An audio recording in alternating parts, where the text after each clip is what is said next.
Welcome to qnawire. Okay, so for this question, we can apply the energy balance equation, which is E dot in is equal to E dot out. If we expand it, we have Q dot plus M dot H1 is equal to M dot H2.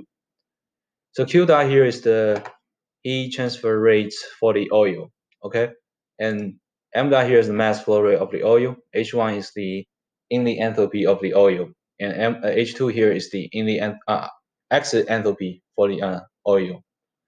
So if we do some arrangement here, we have Q dot is equal to M dot times H2 minus H1, which is equal to M dot times Cp times T2 minus T1. Cp is the specific heat for the oil, and T2 is the exit temperature for the oil, which is the final temperature for the oil.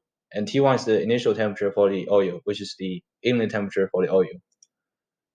And then we know that the mass flow rate is given as 2 kilograms per second, and the specific heat for the oil is 2.2 kilojoule per kilogram times degrees Celsius. We know T2 is 40 degrees Celsius and T1 is 150 degrees Celsius. So now let's plug in back to the equation to determine the rate of heat transfer in the oil, which is equal to 2 kilograms per second multiplied by 2.20 kilojoule per kilogram times degrees Celsius, and then times 40 degrees Celsius minus 150 degrees Celsius, and this will give us the rate of heat transfer in the oil is about negative 484 kilowatts, which means that the oil is losing heat at 484 kilojoule per second. Okay, so if the oil is losing heat, that means the water is getting the same amount of heat, which is 484 kilowatts. Okay, with the sign is positive. So therefore, we can determine the exit temperature for the water. So first, we need to set our equation here, which is Q dot W plus M dot W times HW1 is equal to M dot W times HW2. So Q dot W here is the rate of heat transfer for the water, and M dot W is the mass flow rate for the water. HW1 here is the initial enthalpy for the water, and HW2 here is the final enthalpy for the water. So if we do some arrangement here, eventually we have Q dot W is equal to M dot W times CPW, and then times TW2 minus TW1.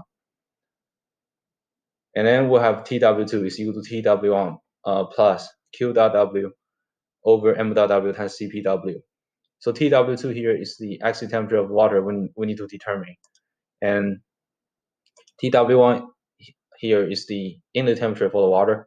And we know Q dot W is the rate of heat transfer for the water. And M dot W is the mass flow rate. CPW is the specific heat for the water.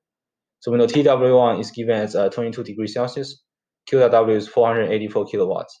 M dot W is 1.5 kilogram per second. And the CPW is 4.18 kilojoule per kilogram times degrees Celsius. So now let's plug in back to the equation to determine the exit temperature of the water, which is equal to 22 degrees Celsius plus 484 kilowatts over 1.5 kilogram per second, and then multiply by 4.18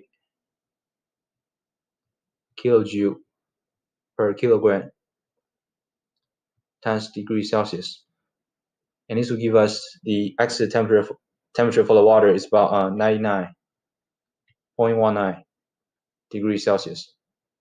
And these are the answers for this question.